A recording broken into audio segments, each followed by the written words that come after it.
विधानसभा चुनाव की तैयारियां लगभग पूरी होने को है। प्रत्याशियों के चयन की प्रक्रिया चल रही है और इस समय वो अंतिम दौर चल रहा है जब प्रत्याशियों का चयन होने वाला है। उससे पहले हम किशनगढ़ बास में यहाँ एक मजबूत दावेदार हैं सिमरत कौर। हम उनसे चर्चा करेंगे किशनगढ़ बास की राजनीति को लेकर। मैडम, हम पहले तो आपका स्वागत है हमारे साथ में स्टूडियो में। थैंक यू जुगल जी, बहुत बहुत मेहरबानी। अच्छा, सबसे पहले हम किशनगढ़ बास की अगर आपसे बात करें, आप किस नज़रिए से देखते हैं यहाँ के क्षेत्र को? किशनगढ़ बास मेरे जुगल जी दिल के बहुत करीब है, क्योंकि मेरे जो फादर लॉ हैं बाबू संपत राम जी, उन्होंने तकरीबन 51 साल इस एरिया को रिप्रेजेंट किया है जी। और मैं 1998 के चुनाव में भी उनके साथ थी, 2003 में भी उनके साथ थी और लोगों से लगातार जुड़ी हुई हूँ। तो बाबूजी को जिस कदर ये लोग यहाँ पे आज भी याद करते हैं, जहाँ ये दौर है कि आप चुनाव हार जाओ, घर जाके बैठ जाओ, कोई मिलने नहीं आता। 20-25 साल बाद भी जिस आदमी को लोग रो रो के याद करते हैं, आंखों में पानी आ जाता है जिनके, तो उनकी इतनी बड़ी लेगेसी है। तो उस लेगेसी को जब मैं देखती हूँ तो मैं भी इमोशनल हो जाती हूँ। तो मैं इसको केवल एक पॉलिटिकल एरिना नहीं मानती हूँ। मेरे लिए किशनगढ़ बास विधानसभा क्षेत्र मेरे दिल के करीब है, मेरी इमोशंस जुड़ी हुई हैं इसके साथ। सबसे बड़ी बात यह है कि हम देख रहे हैं पिछले चुनाव की अगर बात करें, वो कांग्रेस नहीं जीती, हमने देखा, क्योंकि वो एक बसपा की सीट से आपके विधायक जो दीपचंद खैरिया हैं वो जीते थे।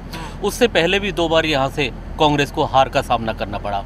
लेकिन आप लोग प्रयास तो करते रहे, टिकट के लिए दावेदारी करते रहे, लेकिन आप जैसे प्रत्याशी को टिकट नहीं मिल पाया। अब मौजूदा स्थिति में आपने फिर एक बार दावा किया है प्रत्याशी, क्या उम्मीद आपको?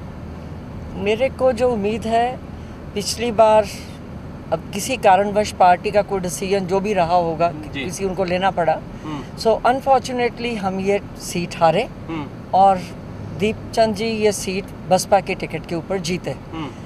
हमको पूरी उम्मीद है कि यही गलती और ये विश्वास है कि पार्टी यही गलती दोबारा नहीं दोहराएगी। जिस तरह से पार्टी ने पूरे सर्वेस के आधार पे और जिताऊ कैंडिडेट्स को देखते हुए हिमाचल प्रदेश और कर्नाटका का चुनाव जीते हैं, वही चीज़ राजस्थान में भी अडॉप्ट होगी।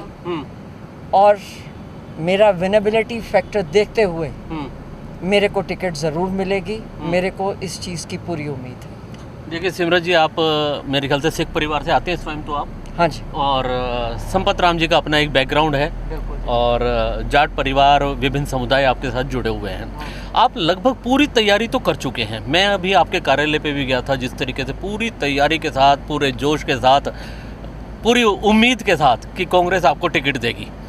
तो कितना विश्वास आपको भी है इस बात को लेकर, क्योंकि सामने दीपचंद खैरिया एक मजबूत प्रत्याशी माने जाते हैं यहाँ पर, और उनकी एक बड़ी उपलब्धि मानी जाती है कि यहाँ पर उन्होंने जिला बनवाया। क्या लगता है आपको?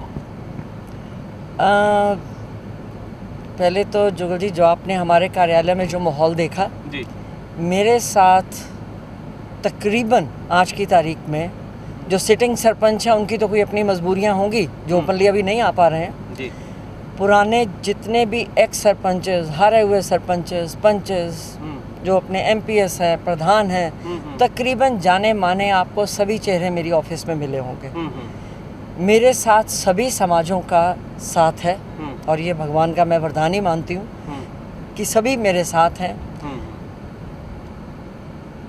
जो प्रेजेंट विधायक हैं, ये यहाँ के बुजुर्ग पुराने नेता ज़रूर रहे हैं, पर मैं इस चीज़ के लिए दोबारा कहती हूँ आपको कि जो जिला बनाया, इसका टोटल श्रेय और क्रेडिबिलिटी अगर किसी को जाती है तो वो सम्माननीय मुख्यमंत्री को जाती है।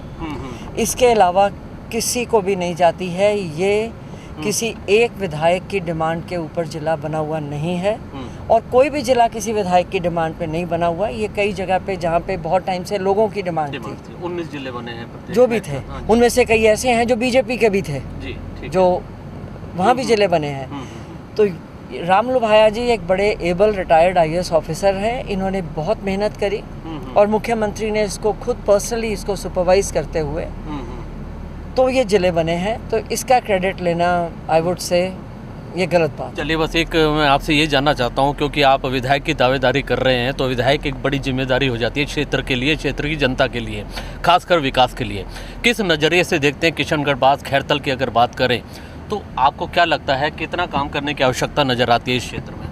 इस क्षेत्र में जुगल जी बहुत इसके अंदर कैपेबिलिटीज़ भी हैं। हम एनसीआर के अंदर आते हैं।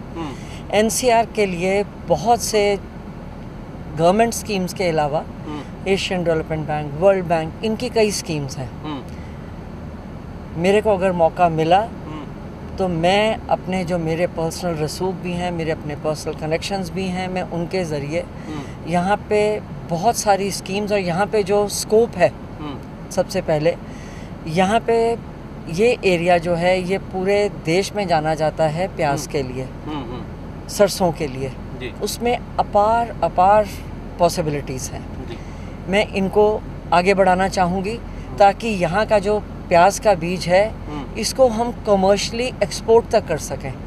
सेम चीज़ मैं सरसों के लिए कहूँगी। यहाँ की औरतों के हाथ में बड़ा हुनर है, गांव की औरतों में। मैं इनको कुछ ऐसी संस्थाओं के साथ जोड़ के इनको घरों के अंदर मैं इनको एम्प्लॉयमेंट दिलवाना चाहूँगी ताकि ये सेल्फ एम्प्लॉयड रहें, ये पैसा कमा सकें। यूथ के लिए मेरी अपनी स्कीम्स हैं, क्योंकि एनसीआर के बगल में हम बैठे हुए हैं और हमारी यूथ झुंडों के झुंड घूम रहे हैं। इनकी मैं करियर काउंसलिंग करना चाहूँगी। सो बहुत सारी स्कीम्स हैं। पानी की बहुत बड़ी समस्या है। ज़्यादा एरिया हमारा डार्क जोन में आ चुका। ये एक बहुत बड़ी मुहिम है पानी के लिए। हम लोग लगातार इस एरिया में जो पानी आए, हम उसके लिए लगातार काम कर रहे हैं। सो जल जीवन मिशन चल भी रहा है। उसके अलावा लगातार चंबल के साथ जोड़ने की भी इसको बात होती है। सो इसको डिमांड को तो इसको पॉलिटिसाइज ना करते हुए काम करने की आवश्यकता है। Being a women I understand कि मेरी जो बहनें हैं जो घर संभालती हैं उनको बहुत दिक्कत आती है, तो मैं इसको पॉलिटिसाइज बिल्कुल नहीं करना चाहूँगी। मैं इसके लिए ईमानदारी से काम करूँगी। देखिए सिमरत जी, आपका परिवार राजनीतिक परिवार है। संपत राम जी का एक बड़ा नाम इस क्षेत्र में रहा है, राजस्थान में रहा है। गृह मंत्री की जिम्मेदारी उन्होंने संभाली है। इसके अलावा अब आप भी राजनीति में आकर के लोगों से जुड़ना चाहती हैं, सेवा करना चाहती हैं, और मैं देख रहा हूं कि आप काफ़ी आगे निकल चुकी हैं। प्रत्याशी के तौर पर आप दावेदारी में हैं। ऐसी स्थिति में बैकफुट पे आना तो बहुत मुश्किल होगा अगर कहीं पार्टी निर्णय करने में। जुगल जी, आप बार ना please don't put words in my mouth. मेरे को पूरी उम्मीद है और मुझे पूरा विश्वास है कि पार्टी मेरे को टिकट देगी। उस दिन जो हमारी रैली निकली, आप तो उसमें आए। हमने 350 ट्रैक्टर्स के लिए रिक्वेस्ट करा था। 700-800 ट्रैक्टर्स आ गए। लोगों का उस दिन आप जुनून देखिए, सुबह 10 बजे से लेकर रात को 11 बज गए। सो लोगों का जुनून उस दिन पार्टी ने भी ऊपर देखा होगा, और आप जैसे जो हमारे भाई बैठे हैं, आपने भी ये बात पहुंचाई होगी। सो इसलिए मेरे को पूरा विश्वास है मेरे को। चलिए, बहुत बहुत शुभकामनाएं। सिमरत जी आज हमारे साथ थी, जिन्होंने कांग्रेस से किशनगढ़ बास से अपनी दावेदारी जताई है, और उन्हें पूरा विश्वास है कि पार्टी इस बार उन्हें मौका देगी।